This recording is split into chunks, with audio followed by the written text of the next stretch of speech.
The chair across from me was supposed to hold my wife, her laugh, her lazy wine pour that always dribbled just a little. Instead, it held Hank, our golden retriever, head tilted like he sensed something was off, and a matte black folder I hadn't touched in over a year. My thumb brushed over the label, Black Ridge Acquisition Targets. The salmon steamed quietly on our plates, lemon zest curling at the edges. Candlelight flickered, throwing slow shadows across the table, and my phone, face down now, had stopped vibrating. Most people here don't wait up and let it go, but I'm not most people. Not anymore. Hey, real quick while we're here, if you're listening in and you've made it this far, hit that subscribe button and like the video. It really helps us keep doing what we're doing. Thanks. Now back to it. I didn't rage, didn't pace. I chewed one quiet bite of roasted carrot and looked at that folder the way a diver looks at the edge of the dock before they jump. Not with fear, with decision. Black Ridge was a ghost from a past life, before I took a quieter job to help Emma chase hers. They were discreet, surgical, private firm, lean, smart, the kind of group who didn't make noise in Forbes but reshaped a region quietly in 6 months flat.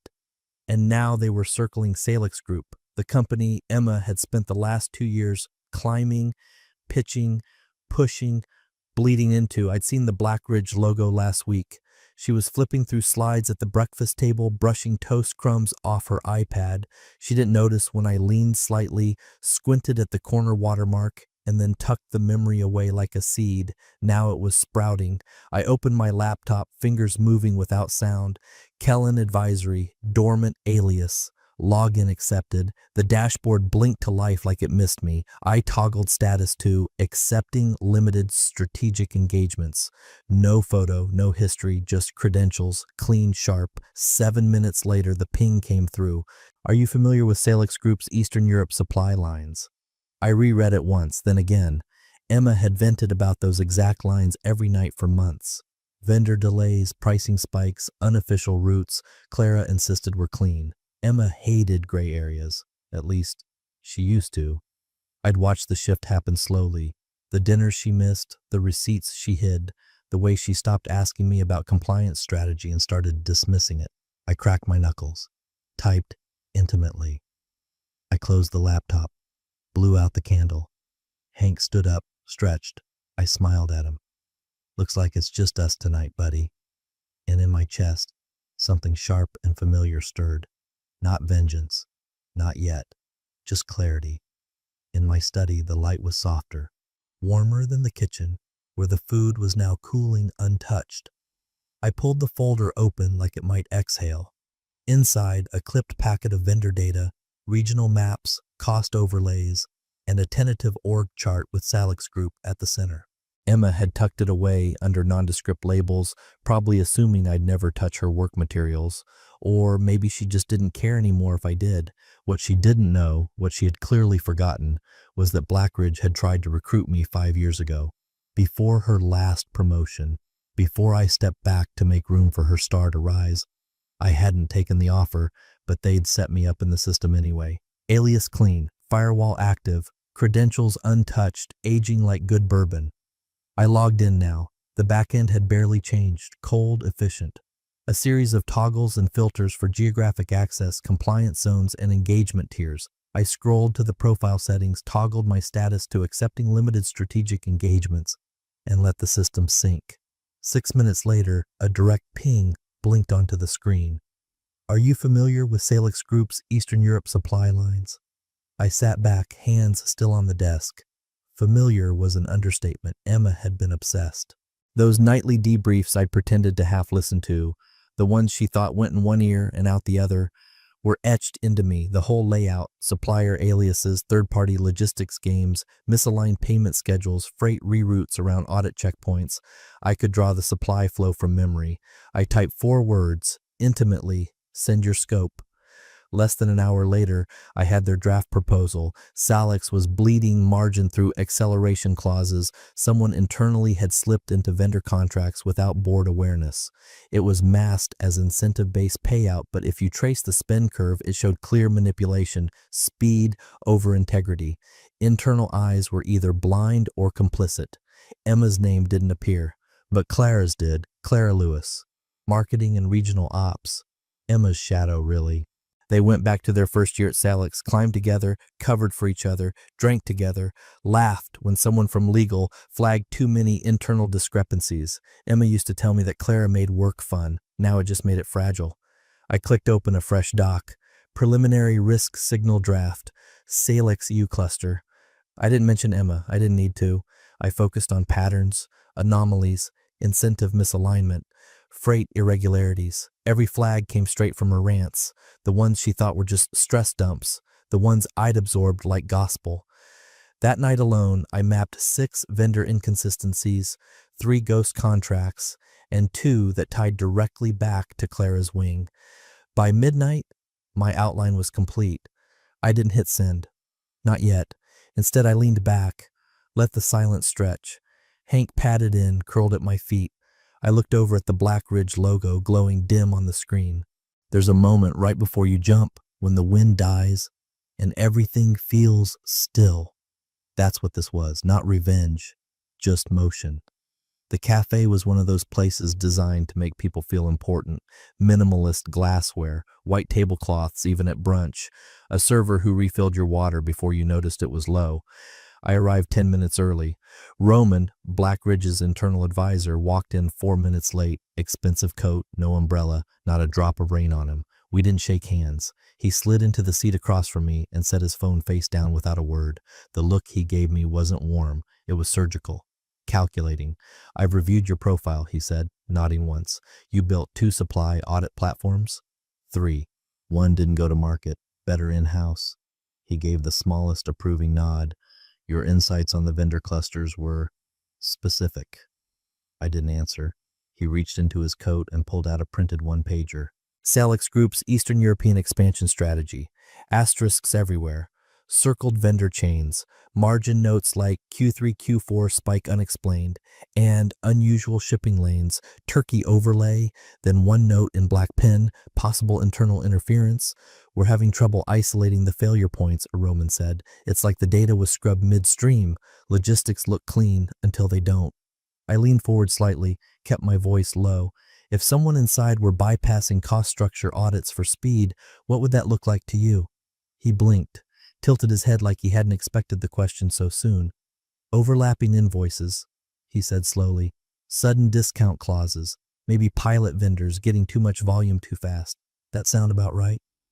I gave a small smile. I can model it, I said. Blindfolded. He didn't ask how I knew, didn't ask why I knew. That was the thing about Black Ridge. They didn't need the gossip, just the patterns. Just the bones of a system stripped of names, made clean, wrapped in logic. Roman slid the folder toward me. Build a scenario. Assume 1 to 2 actors with access to procurement and strategic ops. Assume leadership isn't fully informed. Assume someone, say a peer, has reasons to look the other way. I nodded once. And Emma and Clara's private corner of strategy became the spine of an anonymous case study. I didn't say her name, not then, not ever. Instead, I asked for a blank sheet of paper and began drawing routes. Flags, pressure points. I marked vendors with symbols. Triangle for audit fail risk, circle for pricing inflation, square for channel conflict. Roman said nothing for 20 straight minutes. When I finished, he tapped a point in the center. This one. What would you do with them? Pull them. Quietly. Reassess the front company. Too clean. Too early. Probably a smokescreen. His mouth twitched. Not a smile, but close. He slid a card across the table. There's a formal engagement document in your inbox. This is off book for now. I glanced down, the embossed Black Ridge sigil, then back at him. You don't want attribution. He shook his head. I want distance. I stood. I'll deliver the first report in 48 hours. Roman rose too. One more thing, he said. That line in your draft. Operational speed without audit integrity is like driving blindfolded. Is that yours? It is, he smiled. That's how I knew we needed you. We walked out into the mist without another word. As I got into my car, I finally allowed myself one thought. Not about the client, not about the fee. About Emma, sitting across from Clara at happy hour, laughing too loud, still believing their shortcuts were invisible. They weren't. And soon neither would be their names. The house was still. The kind of still that settles when you know it's time to move a piece and change the whole board. It was Saturday, late morning.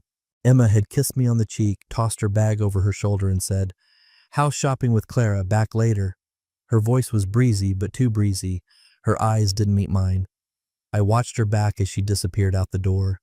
Then I turned, and walked straight to the study. The packet was already prepared. I'd written it clean. No metadata, no signature, nothing that would tether it to me. Just 4 pages of surgical audit suggestions. Track invoice patterns through vendor 9 DEU. Watch Q2 to Q3 leap. Cross-check incentive triggers against operational outcomes. Accelerated vendor selection often masks margin laundering. Look for duplicate routing numbers disguised under marketing-led pilot programs. Every line was pulled directly from Salix's own gaps, the ones Emma and Clara had paved over like shortcuts to paradise. I'd listened for months. Every night, she spilled pieces. A compliance memo here, a rerouted contract there. She'd called it thinking out loud. I called it a confession. When I hit send, I didn't flinch. A burner connection, masked IP, untraceable trail. Then I closed the laptop, poured myself a drink, and waited. 2 days passed. Nothing. Then Tuesday arrived. Emma walked through the door, slower than usual, dropped her keys on the counter without the usual clatter. Her heels came off by the mat. She stood in the hallway a second too long, like she was trying to decide whether to speak or scream. "Something's off," she said finally, setting her bag down. "Buyers are pulling back. We've had 3 meetings canceled in 2 days."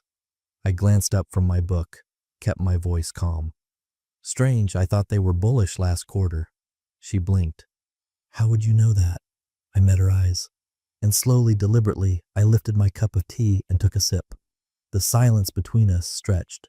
She tilted her head, squinting like she was trying to solve a puzzle she hadn't realized she was part of. Then she laughed once, short, nervous. "I mean, it's public info, I guess." "Must be," I murmured. She crossed the room and opened her laptop. I watched her posture shift as the numbers loaded. Her jaw clenched, just barely. She didn't speak again for an hour. That night, I couldn't sleep. Not from guilt, from anticipation. The fracture had started, not with a crash, but a hairline split under pressure. She didn't kiss me goodnight, didn't ask about my day. And in the space between her silence and mine, a kind of clarity took root, like a thread slowly unwinding from the inside out. She didn't know it yet, but she'd already started to lose the thing she thought was most secure: control. The knife clinked once against the ceramic plate as I scraped off the last bit of salmon skin. Behind me, Emma was pacing in front of the sink, arms crossed, wine glass untouched. She hadn't even looked at her dinner, just stabbed at it with her fork like the food might be the problem. "They're letting some consultant go through our books," she snapped, "like we're amateurs, like we don't know our own process." I didn't turn, just rinsed the plate, one slow circle at a time. "Blackridge's idea?" she scoffed. "Of course. One of the board advisors probably pitched it. They're scared, think we've moved too fast, been too aggressive with scale." I set the plate on the drying rack. "And have you?" "Have we what?" "Moved too fast, been too aggressive." That stopped her. I heard the hesitation in her breath before she answered. "We hit our marks," she said finally. "That's what matters." I handed her a towel. She didn't take it. Instead, she leaned against the counter, staring past me. "They're calling him the Dark Horse. No one's met him yet. All we got is a brief, no name. Just that he's built 3 forensic compliance systems and specializes in vendor transparency. Independent, external." Her voice grew sharper, like each word was its own blade. "He's not part of us. Doesn't know our team, our culture, just some outsider digging through decisions he doesn't understand." I dried my hands on the towel, folded it. "You think this guy will find anything?" She huffed. "Doubt it, unless he's psychic." I nodded, turned, and started wiping down the table. She stood behind me, watching, waiting for me to say more. I didn't, because I didn't need to. The audit brief she'd seen, I'd written it. The risk flags, mine. The language, filtered to sound technical, impersonal, but every clause pointed directly to the pressure points she and Clara had relied on, the shortcuts, the manipulated vendor lanes, the handshake deals she thought no one could trace. What she didn't know, and wouldn't know until it was too late, was that Blackridge didn't bring in a stranger. They brought in the one person who already knew where every shadow lived. Not because I spied, not because I searched, because she told me, night after night, word by word. Between complaints and wine sips and long, careless monologues about how legal didn't get it and finance was too slow, now they'd finally called in someone who did get it, me. And the clock had started. That night, she checked her email 3 times before bed. I saw the glow under the door. When I slipped in beside her, she shifted away.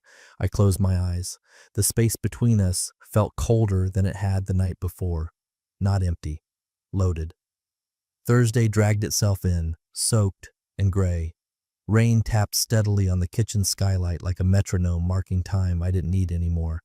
I'd already brewed the coffee, already rinsed the mugs, already folded the last dish towel and hung it neatly. I heard her car before I saw her. Tires slick on the wet asphalt, that slightly delayed engine cut off, like she'd sat behind the wheel too long thinking. She came in without her usual greeting, damp strands clinging to her cheek, folder gripped in her hand like a weapon. It was warped and soft at the corners from the rain. She dropped it on the kitchen table. Someone submitted a risk profile that almost exactly matches our setup, she said, breath sharp. Clause for clause. It's not generic, it's tailored, almost surgical. I glanced at the folder but didn't reach for it. You mean yours and Clara's workarounds? I said calmly. The air between us snapped. She looked up so fast I could hear her earrings brush her collar. How do you... Her voice broke off, but it wasn't the sound that got me. It was the look.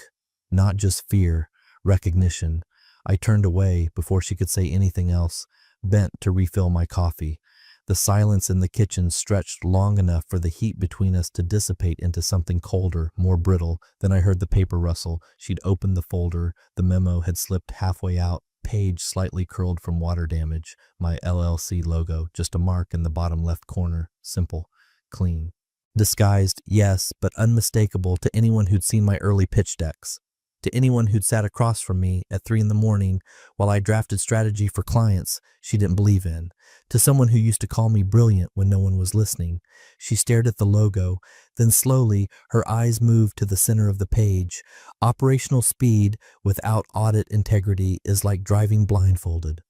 I didn't say a word. She'd heard that line 100 times. Back when I was consulting full-time, she used to roll her eyes and say it sounded too dramatic.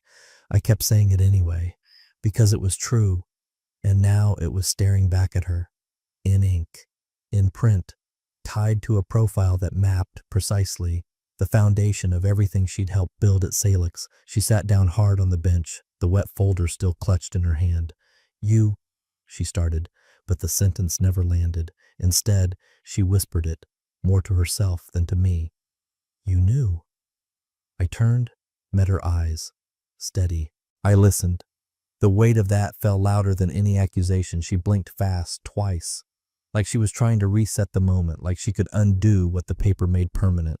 I walked past her, slowly, gently pushed the sugar bowl back into place where she'd knocked it askew. No theatrics, no anger, just precision, the kind she used to admire. Behind me, she flipped through the rest of the folder. I could hear the tremble in the pages. I didn't look back, because the name she was searching for, mine, wasn't written anywhere in those documents.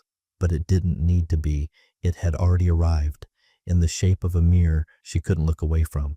The rain had finally stopped, but the streets still gleamed, wet and reflective, like they were waiting for something to break. It was one of those still, sharp Saturdays where the quiet hums louder than any noise. At 9:12 p.m., her message came through, staying out well with the girls. Don't wait up. The emoji was an old joke between us. Once it had meant something. Now it felt like punctuation on a lie she hadn't bothered to keep believable. I stared at the screen for a long beat before replying. No problem. Just wrapping up dinner. I placed the phone down next to a full glass of wine. Hers, untouched. Across from it, I left the folder open. The one with the executive summary, charts, breakdowns, risk flags, and that memo with the phrase that had finally unstitched her certainty. Operational speed without audit integrity is like driving blindfolded. I didn't stage anything, didn't orchestrate a scene, just dim the lights, let the scent of the meal she wasn't here to eat linger in the air. Then I turned on the TV, low volume, static blue light. At 10:01 p.m. the intercom buzzed. Cab for Mrs. Halberg. I blinked, set down the remote. I hadn't called one, but someone had. 15 minutes later, keys rattled against the door. Then it opened. Fast, fumbled, like she hadn't decided until the last second whether to knock or run. She stood there, eyeliner smudged at the corners, hair slightly windblown. Her dress was too formal for Clara, too intentional for anyone else. She saw the table first, the wine, the folder, the stillness, then me sitting quietly on the couch, watching some old movie neither of us cared about. You, her voice caught. You told them. I didn't move, didn't stand, just turned my head. No, I said calm and flat. I showed them. Her lips parted, but nothing came out. She stepped toward the table like it might disappear if she didn't reach it fast enough. Her hand hovered over the open pages, trembling. They know, she whispered. Clara called me. She's panicking. Legal's involved. Blackridge froze 3 vendor chains. They think someone... She trailed off. I stood slowly, walked to the kitchen, poured myself water. Behind me, she said it again, but quieter. They know. I turned. Then maybe they'll fix it. She flinched like I'd slapped her. I didn't think, she began, but I cut her off with a glance. That's the problem, Emma. You stopped thinking. You started trusting shortcuts more than people. Her eyes welled again. She looked smaller somehow, like the walls had closed in while she was out pretending things still made sense. And for the first time since all of this began, she didn't argue. She just sat down at the table and stared at the folder, as if the ink might rearrange itself and tell a different story. It wouldn't. That night, we didn't sleep in the same room, but the real distance had started long before. This was just the first time she could feel it. Monday started quiet. No alarm, no rustling from the closet, no curling iron humming in the bathroom. Emma didn't move from the couch, knees pulled tight, blanket wrapped like armor. She hadn't said a word since the night she came home early, the night the intercom summoned her without warning and everything she'd been holding together began to fall apart. Her phone buzzed again. 3rd time before noon. Unknown number. She didn't answer. I set her coffee near the edge of the table. She didn't touch it, just stared past it like the whole world was on mute. At 12:16 p.m., her composure cracked. They're reviewing our department, she said softly. Legal's rechecking every contract tied to Eastern Europe, every signature. Clara's freaking out. I didn't pretend to be surprised. I just leaned against the doorframe. She should be panicking, I said. Emma whipped her head around. Don't act like you didn't do this. Like you're not behind it. I didn't answer. I walked to the study instead, pulled the folder, not the open one from the dining table, but the real one, the review Blackridge had internally published last Friday, the one only I had access to, the one I wasn't supposed to print. I brought it into the living room and laid it gently on the ottoman in front of her. Check page 7, I said. She hesitated, like the paper might burn her fingers. But then she opened it slowly, page by page. The language was sterile, black ink, neutral phrasing, cold bullet points. But to her, it read like blood. On page 7, the diagram sat centered. 4 boxes labeled preferred vendor pathways, dashed lines traced freight patterns, invoice dates, and regional escalation schedules. A red triangle marked accelerated approval, bypass clauses. She froze. I watched her lips part, then tighten. That's my layout, she whispered. That's Clara's naming convention. This was internal. We only used those labels once on the Q3 trial. She flipped the page. Below the diagram, another note, pattern consistent with unvetted vendor acceleration. Third-party engagement recommended for oversight alignment. Emma looked up at me, horror and comprehension blending in her eyes. I didn't name anyone, I said. Didn't have to. The structure told the story.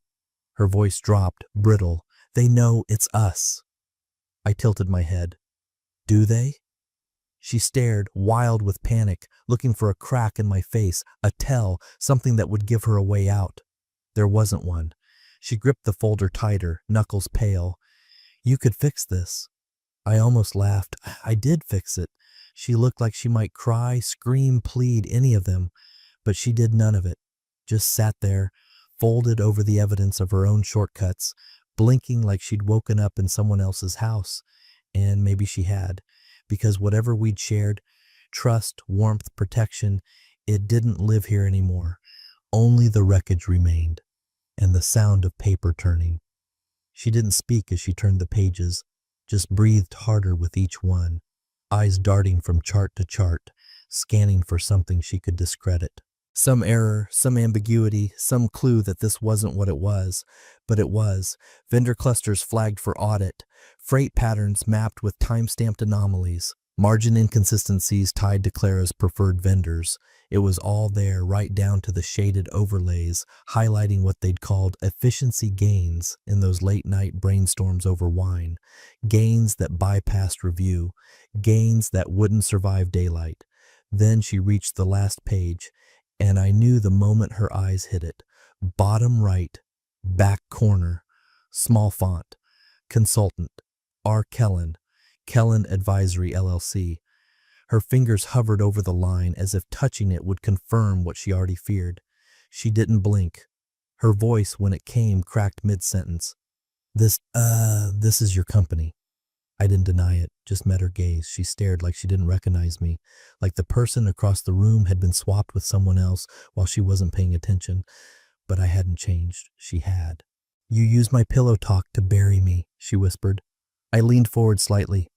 No, I said quietly. I used your shortcuts to protect the people who are counting on that expansion, who depend on real vendors, real freight, real compliance. I paused. You buried yourself the moment you started calling audit flags a nuisance, the moment you stopped asking if it was right and only cared if it worked. She opened her mouth, then closed it. Her shoulders curled inward. The weight of it finally hit, not just the exposure, the betrayal she never thought could come from me. But this wasn't betrayal. Not really. Not when it started with her saying, "Don't wait up one too many times." With whispered strategy sessions she thought I wouldn't understand. With glances across dinner that told me, in silence, where I stood. Her voice trembled. I thought you were done with that world. I was, I said. Until I saw what you were doing with it. She looked down at the report again, her own decisions now etched in a tone colder than anything I'd ever raised my voice to say. I didn't need anger, just the truth. And truth, when spoken without heat, cuts deeper. She traced the edge of the page with her nail as if she could scratch away the ink. But it wouldn't change. Her name wasn't on the front. But it didn't have to be. Because every line in that report, every dotted path, every flag, every workaround was a map of her own making. And now she finally saw where it led. Tuesday morning arrived pale and quiet, the kind of quiet that comes not from peace, but from something having finally given way. The kettle clicked off. I poured jasmine tea into 2 matching cups, hers with the faint hairline crack near the handle, mine a little stained at the rim. We'd gotten them in Kyoto on a trip we could barely afford back then, back when we split everything, even dreams. I set them on the table. One across from the other, she came in barefoot, her steps hesitant, slow, like the floor might shift beneath her. She looked like she hadn't slept. Maybe she hadn't. I had. She sat down across from me, didn't touch the tea, just stared at it for a long moment, then finally asked, voice small, "Do you even still love me?" I didn't flinch, didn't stall or soften. I loved the woman who built things, I said, who had standards, who played long games, who used to push me to be better because she believed in something bigger than herself. Her mouth parted, a breath, not quite a word. "And now?" she asked. I met her eyes, calm, still. "Now, I respect the silence more than the noise." She didn't speak again. I stood, took one last look at the tea cooling between us, untouched. Then I turned and walked out. No slammed door, no final speech.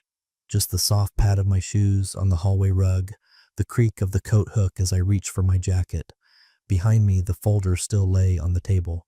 The one she'd flipped through, page by page, trying to rewrite a story already set in ink. It stayed. So did the tea, and so did the damage. Not loud, not wild, just there, quiet, permanent, in the empty space between 2 cups.